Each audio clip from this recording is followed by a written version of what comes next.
Now I'm going to sell some of this for peanuts. Hi, I'm George the Antique Nomad. Come with me as I wander the country in search of valuable vintage, amazing antiques, and cool collectibles. We'll buy, sell, and trade at antique malls, shops, and shows, estate sales, flea markets, thrift stores, anywhere people go to find really interesting things that just aren't made anymore. So come on, let's go!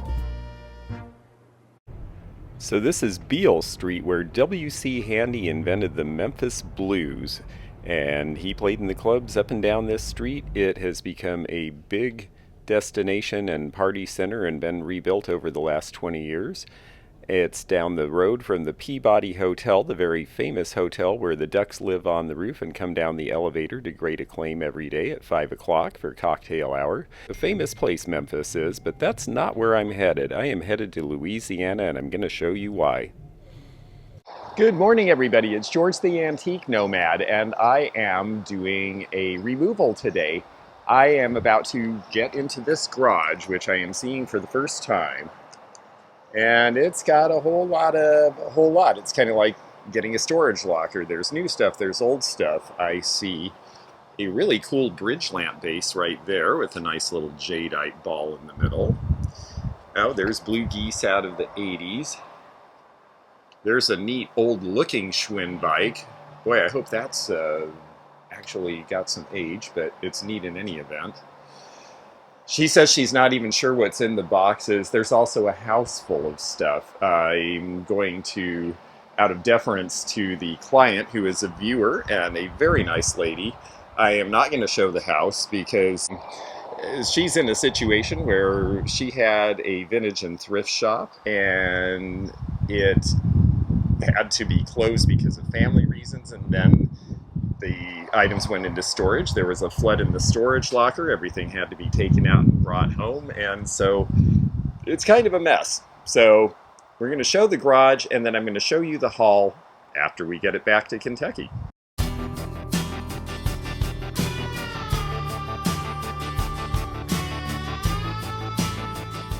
Fans of the 1970s band Lynyrd Skynyrd will remember that at the peak of their popularity, several members died in a plane crash in Mississippi, and there is a new memorial at that site.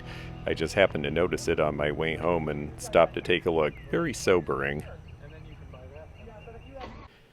So I got back to Kentucky, unloaded a bunch of the boxes, and it is time to lift the curtain. So let's see what she had, because she had some pretty cool stuff in her thrift store inventory. Now I'm going to sell some of this for peanuts. But a lot of it is good enough stock that it really needs to go to the antique stores unless you folks see something that you like. So I'm going to work to sort and separate and figure out what stays for the estate sale and what goes on to higher venues. So let's see the things that we have unpacked, because this gal had a lot of merchandise. In fact, I think there's another box or two I still haven't gotten to, but I'm going to show you everything that we've got out now and talk a little bit about what it is and why she thought it was cool and why I thought it was cool enough to pick to bring to try to sell. So the bell-shaped lamp here works. It's very 70s, and the brown color is not exciting, but they came in a lot of other colors, and to be honest, they were just painted on colors. So I'm going to do something I rarely do. I'm going to change the color of this if I end up taking it to a store. I will probably paint it some happy 70s color that it would have come in originally, like yellow or orange or something. But if someone out there wants it the way it is, I will leave it alone in the meantime. And yes, that is a Jimmy Carter mask you saw. I thought this was sweet. This is going to date from around 1890. You notice it has no country of origin on it. They would have likely been marked Germany or Austria after 1891 when we started making origin marks something that people put on things. So I thought that was very sweet. That should retail around $8, I would think. A couple of pomanders. This is where you put your stuff in so that your clothes smell good. This one is Spode Christmas Tree. You could also hang this as an ornament and put some nice pine smell in it or something. And there it says Spode. Someone put it on the sticker too. Speaking of stickers, I'm going to have to take old price tags off she bought at thrift stores. And some of them I'm going to sell at thrift store prices, but again, the better stuff I'm going to try to get better money for her. This one's Japanese. And it's cute. You know, I imagine probably $5 or $6 on that one and about $12 on the Spode. The bird here certainly looks like a Fenton bird. I don't see a mark, but it would have been on the bottom. I don't see a lot of clear in Fenton either. Shirley Temple, this one's original. You can tell with the dot pattern. The reproductions, the dots are a lot bigger and more obvious. She's slightly worn, but this is the original they gave out at her movies in the 30s. Now, when people talk about depression glass and that they gave it away, well, yeah, they did, but it was because glass was really popular then, and they would give you one and then get you to come into the store and buy more. So they knew what they were doing. I have a fan out there from India who loves brass, and this is a piece that was made in his country. I just thought it would be nice to bring. It's a cute ewer. We would expect to see probably $10 or $12 on that, I would think, as a store price. This is 1930s, marked USA. There was a lot of cobalt made in the 80s, but that one's an old piece. And then this lovely cup and saucer has a mark. It is Copeland's Governor China, England. I thought these were just really cute little blocks, glass and lucite with the fish and the bugs etched in them with a laser. Circa 1910, but I do see it has a flaw, so that's going to be an estate sale one and priced accordingly. This is Mary Hadley from Louisville. This piece is interesting because it's Romanian made. I've had these before, and people think of Western Europe because of the blue and white, but it actually is from Romania. They made some really interesting ceramics, and they're redware. You can see on the inside the red clay, which is the least expensive clay to use, but the finish was always really nice on the Romanian, and some of them have these very intricate designs that were all hand painted around 50 years ago, and I see people collecting those now. This is a piece of Guardian ware. It's got the Trojan on the surface there, and they must have looked into it because they have the whole article about Guardian ware and all the different stuff they made. They made cool things out in California back in the 30s, 40s, and 50s. It's always got a good mark. The lids are important because certain ones fit certain shapes. This inside is a little bit pitted because this is cast aluminum, so that's going to affect the value some, but we still probably should see $10 or $12 on that piece, I would think. Here's another one from either Louisville Stoneware or Mary Hadley, and this one's Louisville Stoneware. The blue flowers are one of their patterns. I have a friend out in Washington State whose son came to tour, and he bought her a whole set of this, and she just loves it. So you do see it in other parts of the country.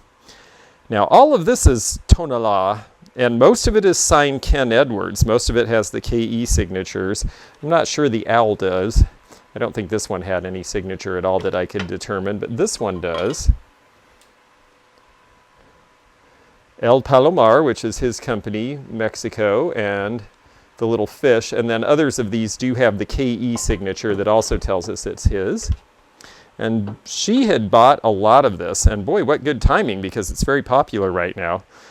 In this pattern with the round burst, the floral burst, it is a really popular pattern in theirs, and I've got from her a really nice casserole dish with a lid. I think I've got half a dozen cups and saucers, 2 big coffee mugs, a vegetable bowl, a chop dish. We've got the creamer, we have the teapot. We also have this wonderful turtle. Look at that great little head. And a very pretty body.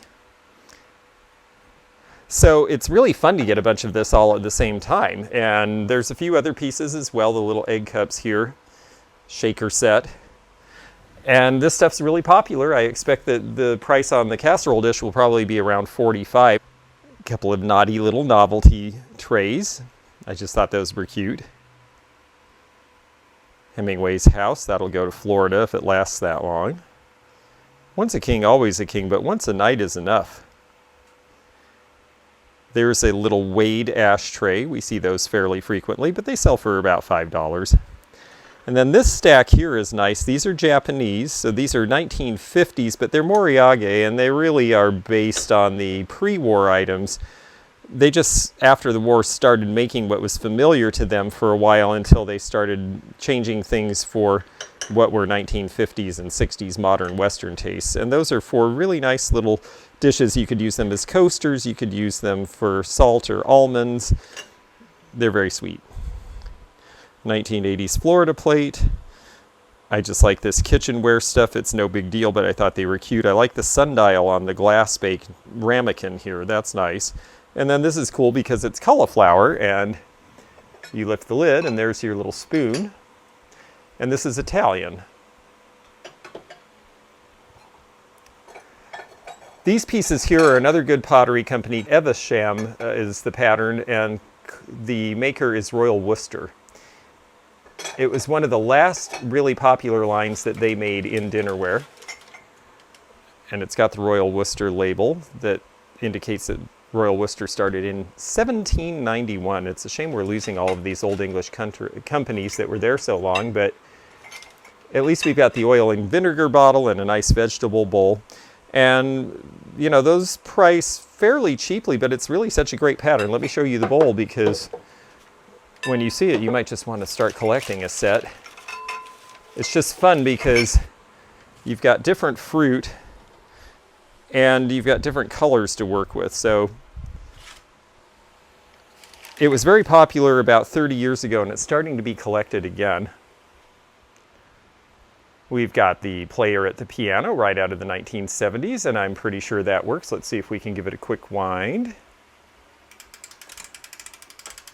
How about that? It plays The Entertainer out of the movie The Sting by Scott Joplin. That was a film that brought that song back to life, but now I have to put it away because there's probably some copyright thing about that, so I'm going to set it in another room and be right back. Now, another thing she had, and this is a very, very, very tiny amount of it, she had for substantial sized cases with costume jewelry. We're going to have a lot of costume jewelry at the sale. I haven't had a chance to go through that yet. I know there were Invicta watches. There were some other nice things, some silver jewelry, so there will be some neat things that come out of that as well. Nice set of resin grapes. I haven't had any for a while, so that's great. And the Treasure Craft mug I had to grab because it's Treasure Craft. They sell for about $6 or $8. The NFL Chronolam watch from the early 80s had a 99-cent thrift store price on it. They sell for as much as $50 now. Nice end-of-day vase there. This is a Japanese picture, probably 1930s, looking at the design. It's got these wonderful peacocks on it. Look at them. And no mark on the bottom. Now, this could have had a paper label if it was later in time, but this wouldn't have. So I think this was not meant for export. It somehow got over here anyway. Cowrie shell napkin rings. A more contemporary lamp, but this is a nice piece and it'll be good at the estate sale. And then this kitty in a top hat is Italian. It's not one of the better Italian glass companies, though. It's cute and I like it and it'll sell, but it is not likely to be Murano. A lot of things marked Murano are actually made in other parts of Italy, so you really have to look at quality to know whether you're getting a real Murano piece or not. Bongo drums are always fun, so I grabbed those.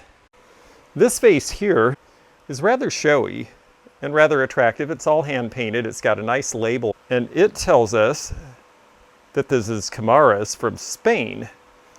And that was a little bit of a surprise. I did not expect that to be Spanish. I thought it would be Italian, but the Spanish make some nice ceramics as well, and it has that same tin glaze faience look to it that the other companies in Europe are doing when they're doing this type of ware.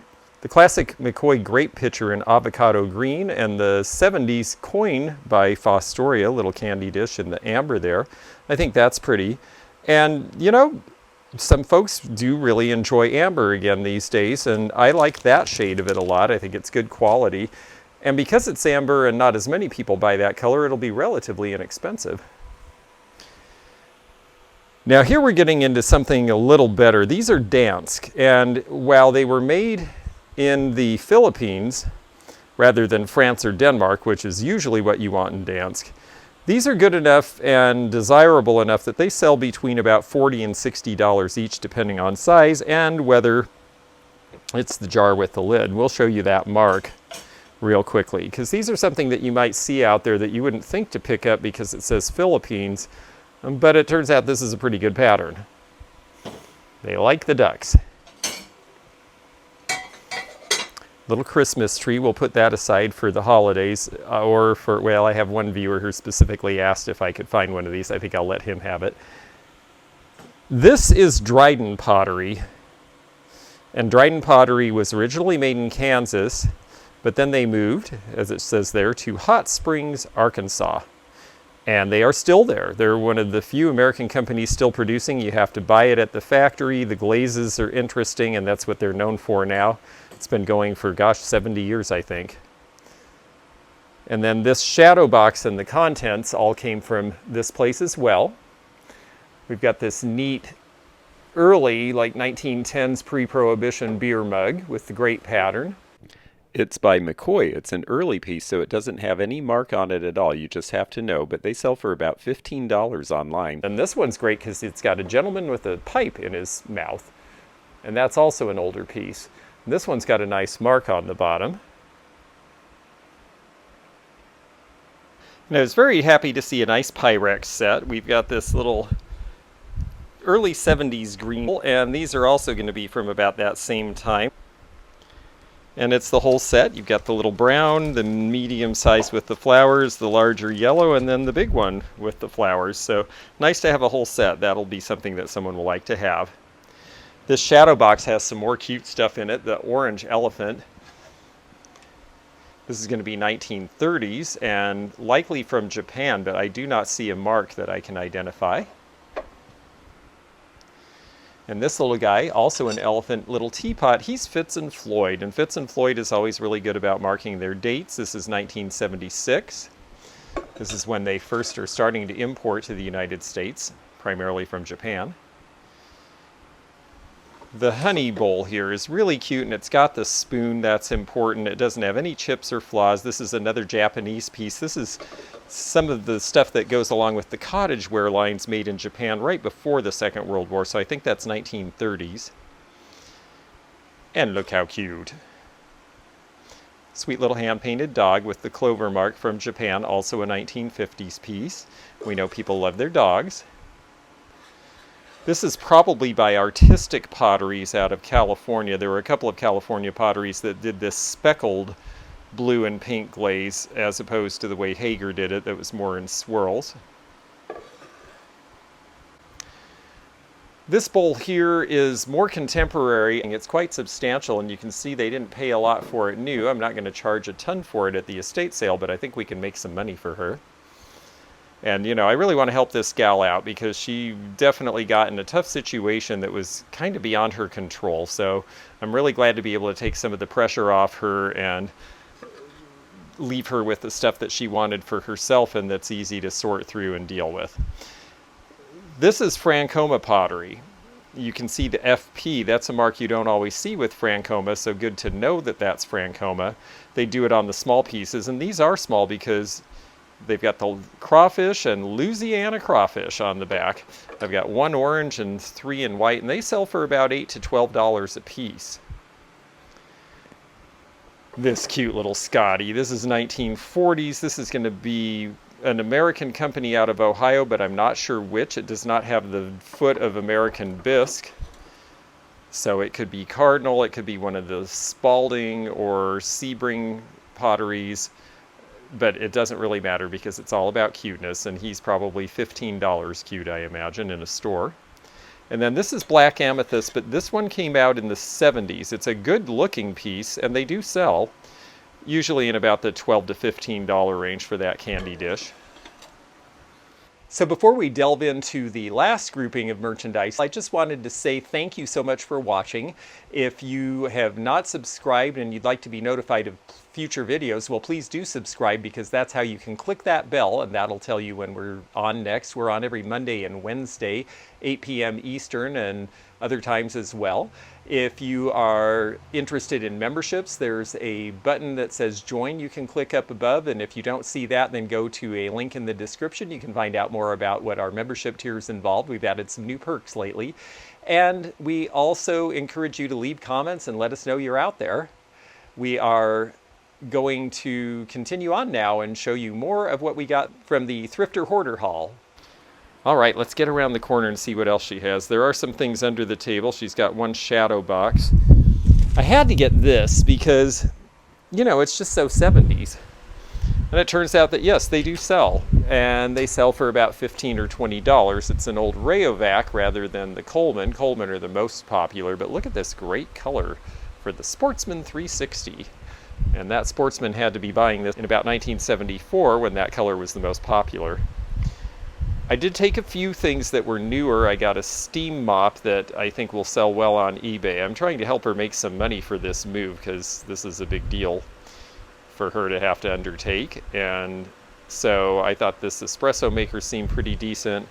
I do see customers for these old slide carousels because there are people finding old slide collections, and ever since the one about the nanny where he found all her work and it turned out she was a lousy nanny but a great artist, and they made a documentary about her, and now posthumously her work is being shown, and it's all because he found a bunch of slides at an estate sale. An interesting story that you really will probably enjoy if you're a thrifter or a junker or a collector who likes to go through old stuff. Well, this guy found something really interesting. This table here is a Lane laminate, and I love the way they dovetailed the ends. Now the top needs some resurfacing here. I'm going to have to polish and refine, so it will be sold as is if someone wants it at the estate sale, and if not, then I will polish it up and take it to sell in Florida, because these sell very quickly there. They have a great mid-century look. I'll pull back so you can see it a little bit. You can also see all the grass from the lawnmower that came in when I had to park the lawnmower in here, so we've got a little vacuuming to do today. This little valise is nice and the mirror's in good shape, and I've noticed people are buying these again, so I took that for her. Bunch more Francoma. There's pieces under here, and then there's this which has the stand. This is Plainsman pattern dinnerware. They made this from the 50s on. This is a 1970s piece because you notice the two-toning is not as wild, and that's because the chemicals changed around 1970. Our EPA came along and you couldn't make what you could make before, and so they had to get the rutile from Australia instead of the United States. And you notice how it pools up in here. Well, it did more so with the American chemical, just a little different chemical composition, and nothing you could do about that, but it's a way to tell the older from the newer. Also, this has the pink clay, so this piece is late in their production. They put an additive in the clay, so it wasn't the brick red and it wasn't the tan of Ada clay either. It's more of a pinky color, and that happened about 1985, I believe, because they had a fire at their factory, and I'm putting the wrong lid on it. That's not too bright. Let's do it the right way. There we go. That's much better. The lid I started to put on it is for this other one. Now this is Mayan Aztec, another good Francoma pattern. In fact, actually a very collectible Francoma pattern. The Western people really like this. I've even seen people who like Mexican who do it because it does have indeed a Mayan or Aztec feel to it. This is tan clay. Notice the difference in color. So this is an Ada piece. This is before 1955. Let me show you again the bottom of this piece. See how pink it is by comparison, different clay. And in the middle was the Sapulpa years non-pink. Notice how this is a brick red color. So those are the three distinct eras of Francoma. Based on the color of the clay, you can tell which one you have. This is also from the Plainsman pattern, a very good modernist design in that it's very simple, elemental, and you can pour your fat off one side and your gravy off the other. And then the little teapot here, also in the Mayan Aztec pattern. So she's got some things that Francoma collectors are going to like. Now, while Francoma was making these items, across the water in England, Denbeef was the factory that was making the 1970s modernist pieces that a lot of people like. And Denby is a pretty collectible name in English ceramics. I just sold a whole dinnerware set for $300, and people always tell me you can't sell dinnerware sets. Well, guess what? It walked right out of the antique mall in Seattle, the high-end modernist mall, because those folks do like Denby. This is the fruits pattern, and you can see the mark on the back there. Denby Fine Stoneware, England. So that is a name to look for out there, folks. Especially particular patterns. Since I am out in the country for this estate sale, I had to get the John Deere boot because I think that'll go right away. And then look at the nice bridge on this bridge lamp. It's got a real Art Nouveau feel. This is going to be a fairly early bridge lamp from around 1920, I would say. I'm going to pull these boxes back so we can see the base because it's rather ornate. I haven't checked it with a black light to see if it glows yet, but I plan to. It does have a good cord, and it has a nice base. Let's get that paper off the floor so that you can focus on the cool part. See the pretty base? It's cast iron, it's very ornate. So this is an early 1920s lamp, and I think this will do well. This is probably worth, without a shade, somewhere in the $50 range. And I'm going to go to my local store who sells old bridge lamp shades and see if I can't match a shade to it. And then maybe we'll get 100 because it is an attractive one. Salt and peppers, well, she has a bunch. Some of them are older, some of them are newer. The owls are really cute, but they're more contemporary than I can sell in my antique store, so they'll go to the estate sale. A lot of these down here are the more contemporary because they have plastic stoppers. On the other hand, she has some vintage ones up here as well. These will go to the antique store. I think those are so cute. The 1930s Japanese lusterware with the flowers. She picked some nice ones there. I like the one with the little bale that holds it. The mice are sweet out of the 50s. This is Metlock's California Ivy. And these are later with the plastic stopper, but these are Enesco, and they have a good mark. So I think these are probably legit to sell as collectible because they've got the right paper labels. So we at least know they have some age. I get nervous with salt and peppers because they still make them that way, and there's a lot of new salt and peppers, and I really only like to sell vintage and old. So the geode with the lighthouse is great.